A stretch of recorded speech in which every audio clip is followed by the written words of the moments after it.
성공취업 엑스파의 시청자 여러분 안녕하세요. 총 4회에 걸쳐서 2018년 이슈도 다뤄드리고요. 앞으로의 취업 전략에 대한 정보를 정확하게 제공해드리도록 하겠습니다.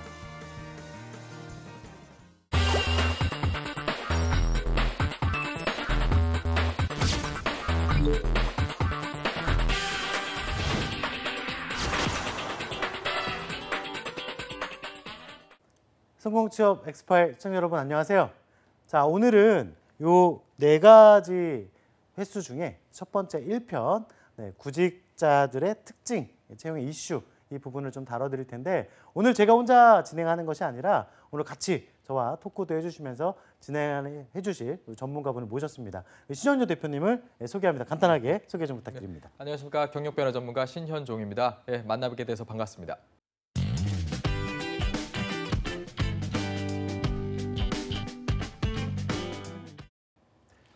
네, 아마 방송을 보시면서 많이 접하셨을 텐데요.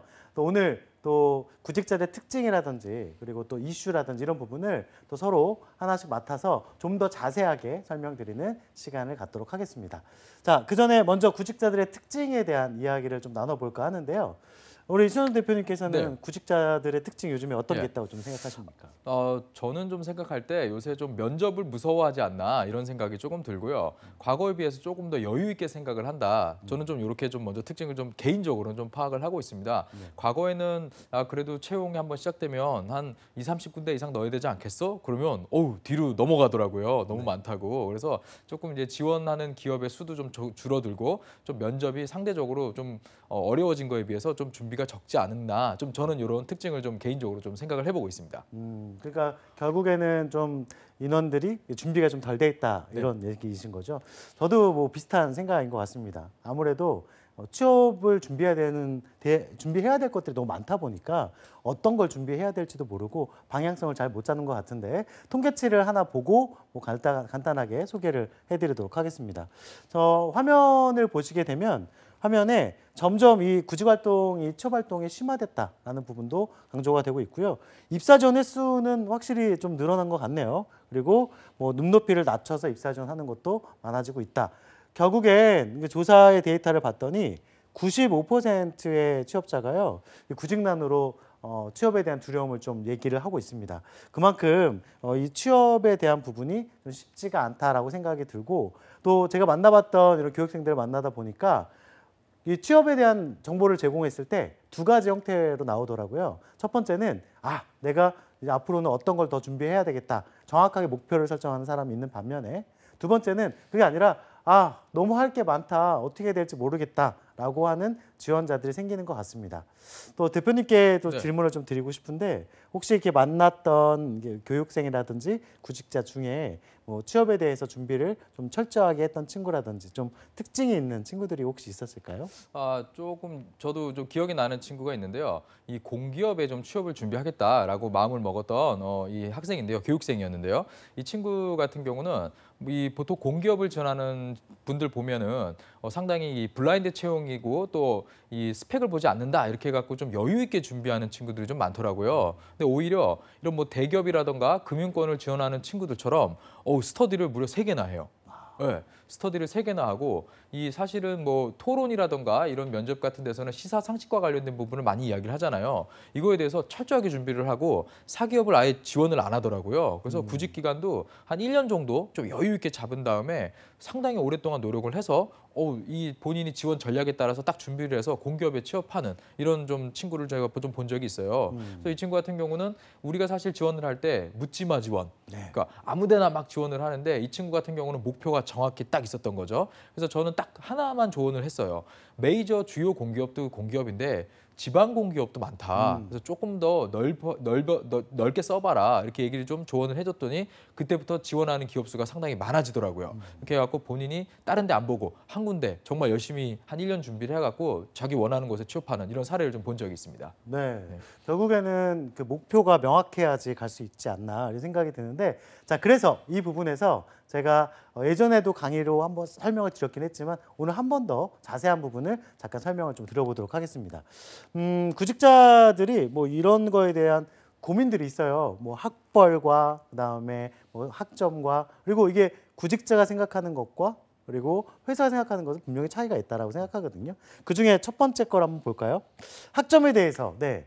제가 생각하는 기준의 학점은 3.8 정도의 학점을 맞고 있으면 뭐 안정적인 학점이다라고 생각이 들고, 그리고 그 학점을 가지고 있으면 뭐 학점의 전공에 대해서 좀 깊이 있게 공부 안 하셔도 사실 뭐 거기서 성실함이라든지 그런 걸 인정받는 부분이 있지 않나 이렇게 생각이 드는데, 그렇다고 학점이 낮았다고 해서 뭐 안 좋은 평가만 받는 건 아닙니다. 학점이 낮았을 때 뭐 직무와 연관성 있는 활동을 한다면 충분히 그것도 뭐 도움이 될 수 있다라고 생각하는데요. 저는 학점에 대해서 이렇게 생각을 하고 있는데, 우리 신현주 대표님께서는 네. 학점에 대한 기준 뭐 각자 뭐 좀 개인마다 차이가 있을 거니까 네. 어떻게 좀 생각을 하고 계시는지. 뭐 일단 뭐 우리 연정음 컨설턴트님도 그렇고 저도 그렇고 사실 좋은 학점을 받았던 세대가 아니어가지고 이 부분에 대해서는 조금 저희가 좀 관대한 편이라고 좀 생각이 드는데요. 저도 이제 3.8 정도 되는 그 지원자면 저는 상당히 높다라고 생각을 하고 있습니다.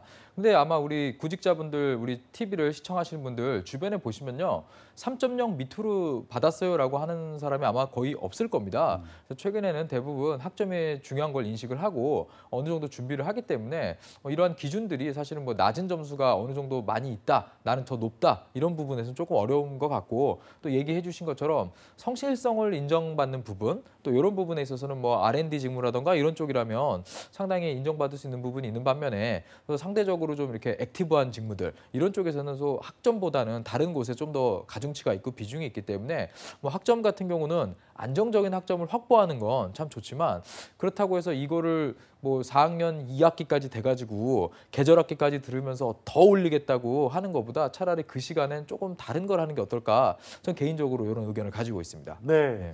저도 어떻게 보면 같은 생각인데요. 학점도 예전에는 공통적으로 해서 전체 평균 평점을 받지만 점점 변화하고 있는 게 전공의 평균 평점, 전공 필수의 평균 평점, 즉 그 전공의 깊이를 보겠다는 걸로 변화하고 있어서 전공에 대한 깊이를 좀 키우시는 게 가장 중요하지 않을까 이렇게 생각이 들고요. 두 번째 거 한번 내용을 봐볼까요? 예, 두 번째 거는 토익. 예, 제가 지금 850점의 기준을 놓은 건 그 한전의 기준으로 점수를 놓았는데, 토익 점수가 꼭 있어야 되느냐라는 질문을 굉장히 많이 받거든요. 근데 저 같은 경우에는 직무에 따라서 토익 점수가 있을 수도 있고 없을 수도 있다라고 말씀을 좀 드리고 싶고, 토익도 성실도를 보는 기준이 되지 않나라고 생각이 드는데, 우리 대표님께서는 네. 또 어떻게 생각하는지 궁금합니다. 또 영어 하면 또 제가 많이 이야기를 네, 하고 다니죠. 맞습니다. 얘기하는데, 일단 토익 같은 경우는 절대적인 뭐 기준이라고 하기에는 이제는 많이 낮아졌다고 저는 봐요. 그래서 이게 일종의 허들이기 때문에 기업에서 요구하는 수준 정도의 그 점수만 넘어주면 사실은 지원해서 입사하는 데까지 큰 무리는 없다, 이런 얘기를 좀 드리겠고요. 아까 우리 그 대표님께서 얘기해 주신 그 한전 같은 경우는 사실 좋은 지원자가 많이 오기 때문에 상대적으로 점수가 높은 거라고 저는 생각이 들거든요. 그래서 일단 기업에서 요구하는 수준 정도만 준비하시면 좋다라는 얘기를 드리겠고요. 그리고 사실 이 영어를 공부하는 데 있어서 많은 분들이 되게 괴로워합니다. 그런데 이게 저는 이 영어에 대해서 하나 얘기해 드리고 싶은 게, 우리가 사실 4학년 1학기 때 저희가 인턴을 지원을 하잖아요. 이때도 어학 성적이 필요하거든요. 그래서 저는 항상 얘기를 좀 드리고 싶은 게, 3학년 2학기 때 어느 정도의 어학 점수를 확보해놔라. 4학년이 돼가지고 어학을 준비하면 늦는다. 저는 좀 이런 얘기를 먼저 좀 드리고 싶습니다, 개인적으로. 네. 제가 생각해도 4학년 때 가기 전에 미리 3학년 때 준비를 좀 해놓으면 훨씬 더 도움이 되지 않을까 생각이 듭니다. 자, 그다음 자격증에 대한 이야기를 좀 드리고 싶은데요. 자격증은 정말 필요한 자격증 위주로 좀 취득을 하셨으면 좋겠다고 생각이 듭니다. 제가 영업을 나가는데 우리 신입사원이 운전면허가 없다. 얼마나 가슴 아픈 일이겠습니까? 예, 제가 운전해서 부산을 가야 되고, 그리고 가서 또 영업을 해야 되고, 즉 필요한 자격증을 취득하는 게 굉장히 전 중요하다고 생각하는데, 특히 이제 이공계 분들 같은 경우에는 기사 자격증, 그리고 요즘에는 하나만 따지 않고 2개 이상 따다 보니까 싼 기사를 가져가시는 분들도 굉장히 많으시고요. 그리고 오히려 불필요한 자격증을 취득하시는 분들도 많이 계신 것 같아요.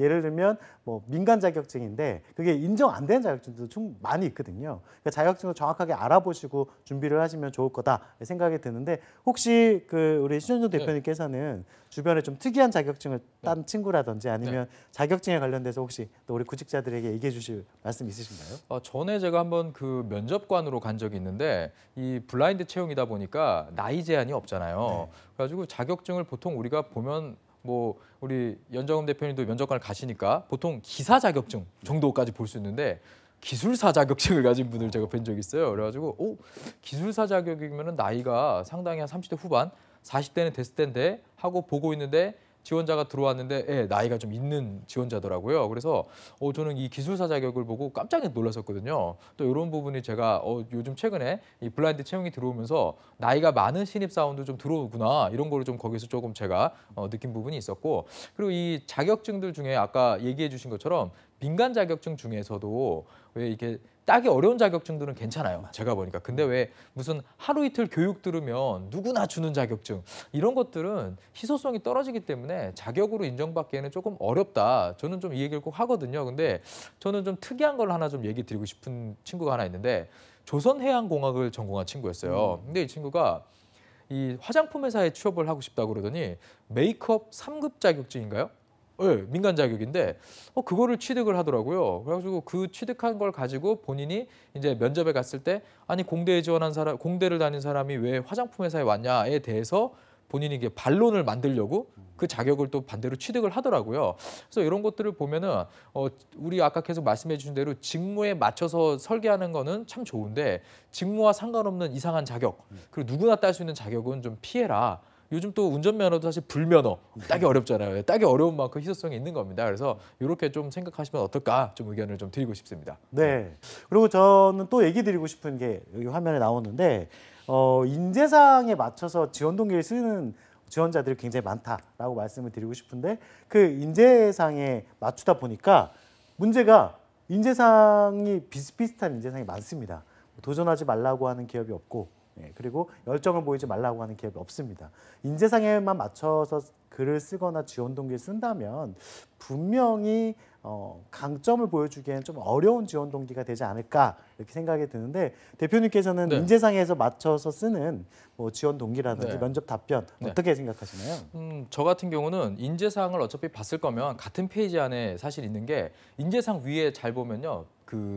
이 핵심 가치가 있어요. 이 기업에서 추구하는 가치 이런 것들을 얘기하고요. 그 위에 보면 비전, 그러니까 이 회사가 2년에서 3년간 앞으로 달성해야 될 목표 이런 부분이 있거든요. 그래서 인재상만 읽지 말고 어차피 같은 페이지에 있거든요. 조금 더 부지런하게 위에까지 읽어라 해가지고 조금 더 회사가 사실은 우리 이 변화가 빠르기 때문에 뭐 2, 3년 정도의 목표를 달성하기 위해서 내가 어떤 일을 해야 될까를 좀 알고 들어가서 쓴다 그러면은 이런 획일적인 이런 그 인재상에 기반한 이런 지원 동기보다는 이 기업이 앞으로 내가 입사했을 때 나아가야 할 방향성을 보고 쓴다 그러면 저는 충분히 괜찮다라고 좀 보거든요. 그리고 사실 제 개인적인 생각인데 지원 동기 없잖아요, 솔직히. 그래서 지원 동기는 좀 만들어야 되니까 자료를 좀 더 많이 스터디해라. 좀 이런 조언을 좀 드리고 싶습니다, 개인적으로. 네, 자료를 스터디하는 거 이거 굉장히 중요한 말씀을 해주셨는데 그만큼 한 번이라도 더 찾아보시고 한 번이라도 더 노력하신 구직자가 합격으로 간다는 거 좀 기억을 해 두셨으면 좋겠습니다. 다음에는 이 지금 잡코리아에서 조사된 내용을 하나 좀 보여드리고 싶은데요. 20대와 30대, 40대에 따라서 좀 내용들이 좀 조사 내용이 다르더라고요.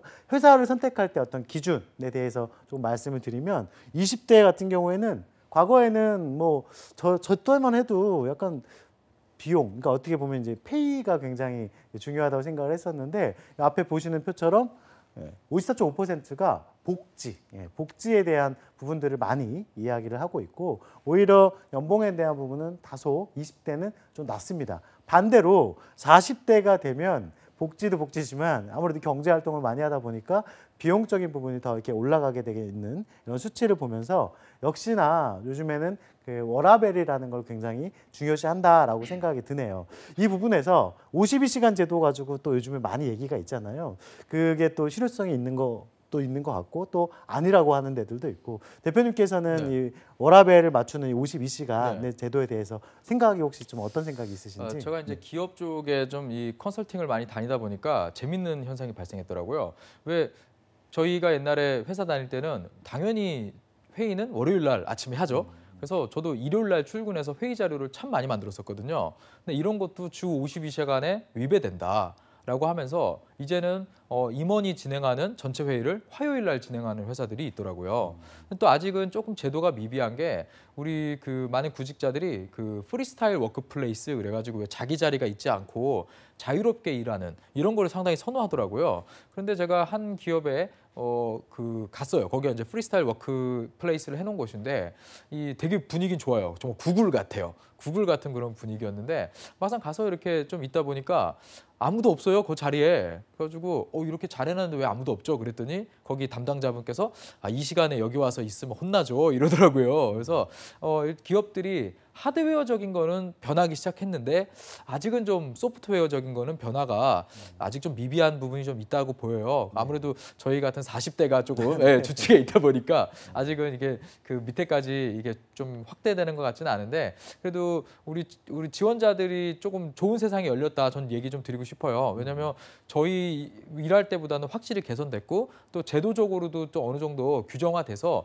최근에는 거의 다 알고 있다고 저는 생각이 들거든요. 그래서 사실 저희 40대에 있는 사람들이 불합리하다는 걸 알면서도 따랐던 세대라면 이 세대가 지금 커서 본인들이 이제 관리직에 있기 때문에 밑에 사람들이 우리 신입사원들이 20대, 30대가 이걸 싫어하는 거를 이제는 알거든요. 그래서 이러한 그 암묵적인 조직 문화 이런 것이 좀 바뀌지 않을까 저는 개인적으로 이런 생각을 가지고 있습니다. 네. 결국에는 그 52시간을 제가 말씀드린 이유 중에 하나도 이게 의외로 이게 집단 토론이라든지 이런 주제로도 많이 나오거든요. 그러니까 그런 사회 이슈도 좀 알고 계셔야 되는데 특징을 봤을 때 아무래도 복지를 좀 더 선호하는 개념들이 더 많아지고 있다라고 느끼시면 될 것 같습니다. 이젠 성공 사례에 대한 이야기를 좀 드리려고 하는데요. 성공 사례가 굉장히 여러 가지 종류가 있을 거라고 생각이 듭니다. 그중에 제가 먼저 이제 성공 사례에 대한 이야기를 드리고 싶은 게 첫 번째는 발로 뛰는 지원자에 대한 이야기를 좀 드리려고 합니다. 대부분 서류 쓸 때도 손으로만 쓰고 계시는데 발로 뛰는 지원자들이 전 성공한다고 생각을 하거든요. 그중에 기억에 남는 지원자가 한 회사에 드럭스토어에 들어가기 위해서 일부러 평일에 아르바이트를 하고 그리고 주말에는 그 회사와 경쟁사인 회사에서 아르바이트를 하면서 딱 3개월 동안 아르바이트에서 돈을 버는 그 목적으로 한 게 아니라 내가 진짜 여기 관리자라면 어떻게 하겠다라는 생각을 갖고 발로 뛰면서 직접 해봤던 그 지원자가 기억에 남고 두 번째로 기억에 남는 분은 발로 뛰지는 못하지만 내 전문성을 키우겠다라고 해서 지식적인 측면을 굉장히 지식적인 전문성을 쌓아가기 위해서 몇백 시간, 방학에 하루 8시간씩 방학 기간 동안 계속 또 학기가 개강해도 하는 그런 청년취업 아카데미라는 그런 프로그램들을 들어서 본인의 전문성을 키워서 갔던 케이스도 성공의 케이스라고 볼 수 있습니다. 저는 이 두 가지가 가장 좀 떠오르는데요. 우리 신현수 대표님께서는 혹시 또 교육하셨던 지원자 중에 발로 뛰었던 어떤 사례나 또는 지식의 전문성을 좀 쌓아서 했던 사례가 혹시 있을까요? 저는 다른 사례가 하나 있는데요. 이 친구 같은 경우는 이 식품 회사 쪽을 좀 지원하는 친구였는데 이 친구 이제 그 라면 쪽을 만든 회사 이쪽을 좀 지원을 했어요. 그랬더니 라면 시식하는 면접이 있더라고요. 그래가지고 이걸 어떻게 하냐 고민을 하다가 결국에는 그 마트에 가서 저도 처음 알았어요. 마트에 42개 라면이 있다라는 걸.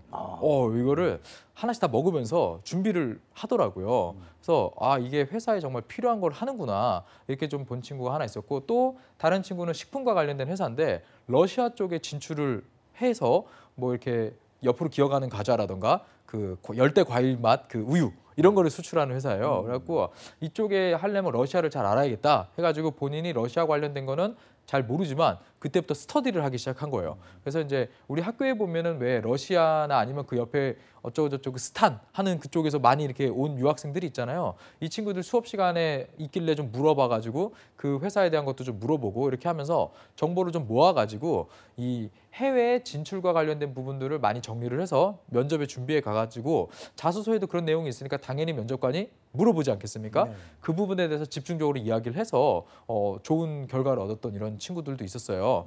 그리고 또 다른 친구 같은 경우는 전공을 완전히 바꾼 사례였어요. 아까 말씀해 주신 대로 최근에는 전문가 양성 과정 이런 과정들이 항상 있더라고요. 그래서 이 친구 같은 경우도 이 환경공학을 전공했는데 그 패션, 의류 디자인, 의류 산업 이쪽으로 좀 가고 싶어 하더라고요. 그래서 그쪽 관련된 산업 전문가 과정을 들으면서 거기에 또 다 관심 있는 친구들이 왔으니까 스터디 이거 해가지고 이쪽으로 본인이 공대를 전공했지만 완전히 직무를 바꿔서 이렇게 성공하게 자기 목표로 하는 쪽에 취업을 한 이런 사례가 있었습니다. 그래서 아마 소개해 주신 이런 사례에 우리가 찾아보면 아마 한 하루 종일 얘기해도 모자르지 않을까 네. 이렇게 생각이 됩니다. 그래요, 맞습니다. 제가 생각하기에도 굉장히 방대한 사례들이 많은데 이거는 구직자분들께서 조금 생각을 바꾸셨으면 좋겠다고 드는 것 중에 하나가 정보가 굉장히 많거든요. 어떻게 발로 뛰면 되고 또 어떻게 하면 성공할 수 있다. 그런데 그거를 하는 사람과 안 하는 사람의 차이가 합격과 불합격의 차이가 아닌가 이런 생각이 좀 듭니다. 특히 이제 서류 같은 경우에는 제가 생각하기엔 글로 쓰는 게 아니라 솔직히 발로 뛰어다니는 거를 쓰다 보니까 발로 쓴다라는 이야기를 하거든요. 그런 생각들을 좀 가지고 좀 더 적극적으로 해주시는 게 더 좋지 않을까 생각이 듭니다.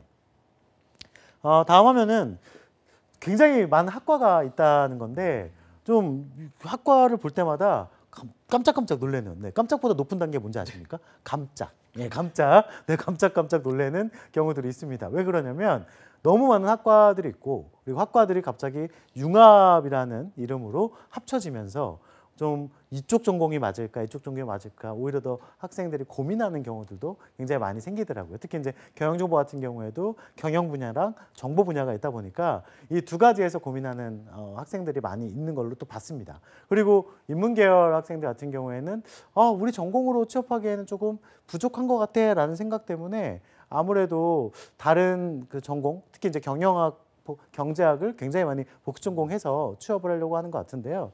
이 학과가 너무 다양한데 특히 이제 학과를 못 살리는 지원자들이 있잖아요. 또 포기하거나 그런 지원자가 있을 때 우리 신현준 대표님께서는 어떤 방식으로 좀 이렇게 하면 좀 방향이 좋을 거다 이게 좀 지도를 해주시나요? 일단 지원 직무와 전공이 연관성이 있으면 참 상당히 고마운 일인데 그러지 못한 경우가 상당히 많이 있습니다. 그러다 보니까 아무래도 좀 본인이 전공을 살릴 수 없는 경우라면 저 같은 경우는 그냥 이 지원 전공에 제한을 두지 않는 뭐 영업 관련된 쪽에 일단은 관심을 가져라라는 얘기를 하거든요. 근데 또 많은 지원자들이 영업 그러면 뭔가 이게 물건 팔아오는 거라고 생각을 하는데 사실 전혀 그렇지 않거든요. 영업 같은 경우는 회사의 거의 대부분의 직무가 영업과 관련된 직무이고 회사의 매출과 제품을 담당하는 직무이고 또 내가 맡게 된 그런 제품이나 이런 것들을 관리하면서 매출도 관리하면서 사람도 만나면서 이 기업의 일선의 최전방에서 일하는 직무이기 때문에 가장 이 전공보다는 실제로 이 산업에 대한 이해 그리고 영업 직무에 대한 관심 이런 쪽에서 뽑기 때문에 물론 전공을 공부한 거는 대학생으로서 어떤 일정 소양을 쌓은 거라고 생각을 하면서 거기에서 한번 조금 더 포괄적인 직무를 찾아가라 좀 이런 좀 조언을 하거든요. 네. 근데 뭐 이런 부분이 조금 뭐 도움이 되는 친구들도 있어가지고 영업직에 대해서 좀 인식을 개선해서 이렇게 취업에 성공하는 사례들도 꽤 있었습니다. 네. 네. 저도 좀 이야기를 드리고 싶은 건 학과를 4년 동안 또는 2년 동안 전공을 하셨는데 그거를 안 맞으니까 버려야지 이렇게 생각하시는 분들도 계시지만 의외로 전공을 버리지 않고 다른 길을 선택하고 싶어 하실 때 그 전공을 산업으로 또 살리시는 분들도 계십니다. 그러니까 만약에 내가 중국어를 했다면 중국에 수출하거나 중국과 연관된 산업 속에서 다른 직무를 선택하실 수도 있는 거니까요. 전공에 대해서는 한 번쯤은 학교의 취업센터라든지 또는 이런 취업 전문가들하고 상담을 하셔가지고 전공을 최대한 버리지 않고 활용할 수 있는 방향을 좀 찾아가시면 어떨까 이런 생각이 듭니다. 저도 이것 때문에 매번 고민을 하는데 좋아하는 일과 잘하는 일 어떤 일을 해야 되는 게 맞는 건가? 특히 지금 4학년이시고 이제 구직 활동하시는 분들이라면 스킬이 더 중요하겠지만 그게 아닌 3학년, 2학년, 1학년 같은 경우에는 아직도 좋아하는 일과 잘하는 일에 대해서 고민을 할 수밖에 없습니다. 제 개인적으로 생각으로는 좋아하는 일을 잘하면 가장 최고일 수 있겠지만 좋아하지만 잘하지 못하는 경우도 있기 때문에 이 부분에 대해서 고민을 하셔야 되는데요. 예전에 JYP 박진영 대표가 했던 말이 음악을 좋아하고 숫자를 잘 다룬다면 JYP 회계팀에 들어와라. 저는 이 말이 굉장히 와닿는 말이라고 생각이 들거든요. 그러니까 산업과 직무를 잘 선택하면 좋아하는 일, 잘하는 일을 살릴 수 있을 거라고 생각이 듭니다. 우리가 지금 이게 봉사활동이라는 부분을 먼저 많이 활동을 하고 있는데 좀 비중을 놓고 봤을 땐 이 봉사활동이 그렇게 높은 활동에 비중을 주지 않는 것 같아요. 그리고 서포터즈, 아르바이트. 자, 이 세 개 중에 제가 생각하기에는 직무와 연관성이 있다면 역시나 뭐 아르바이트 가장 도움이 될 거라고 생각이 들고요. 혹시 뭐 봉사나 서포터즈 중에 직무와 연관성이 될 만한 그런 내용들이 있을까요? 봉사활동 같은 경우는 사실 이 직무 중에서 만약에 대인 관계가 좀 필요한 직무라면 봉사활동을 좀 활용할 방법이 있습니다. 왜냐하면 봉사활동이란 게 혼자 하는 것들이 아니고 다른 사람을 도와주는 그리고 다른 사람과 함께하는 협업의 과정이기 때문에 본인의 의사소통 스타일을 얘기할 수 있는 부분이 있다라 그러면 분명히 좀 도움이 될 거라고 저는 좀 이런 생각을 가지고 있습니다. 결국에는 이게 사라지고 가장 도움되는 게 인턴이라고 인턴, 생각이 되는데 그럼요. 인턴도 그 조금 어떤 인턴이냐에 따라 좀 다를 것 같아요. 예를 들어서 그냥 행정만 하다가 사무 보조만 하다가 나온 인턴. 근데 만약에 공공기관에 직접 일을 가신다면 그런 행정 인턴도 도움이 되겠지만 직무와의 연관성이 있는 인턴이 가장 중요하지 않나라고 생각이 드는데요. 대표님께서도 네. 이 인턴을 좀 잘 활용할 수 있는 방법이 있다면 혹시 뭐 네. 가서 일할 때 뭐 나름대로의 어떤 데이터를 정리해 놓는다든지 혹시 뭐 어떤 방법이 있을까요? 저는 이제 데이터도 데이터인데 어차피 데이터를 갖고 나오긴 쉽지 않으니까 좀 같이 그 일하고 있는 분들 있잖아요. 어차피 대리 과장분들하고 같이 일을 하기 때문에 그분들이 어떤 삶의 자세를 가지고 일을 하고 있고 이 직장인이 되기 위해서 어떤 게 필요한가 사실 저는 좀 자세, 태도, 정신적인 부분 이런 데이터를 많이 긁어와라. 저는 개인적으로 이렇게 항상 얘기를 하는데 친구들이 막상 가보니까 어떠한 뭐가 직무를 많이 배운다기보다는 조직 내에서 어떻게 일해야 되는지를 배웠다라는 얘기를 많이 하더라고요. 그래서 너무 욕심부리지 않고 이런 환경, 분위기를 배울 수 있다 그러면 가장 최고의 인턴 경험이다. 이렇게 좀 정리를 해드리고 싶습니다.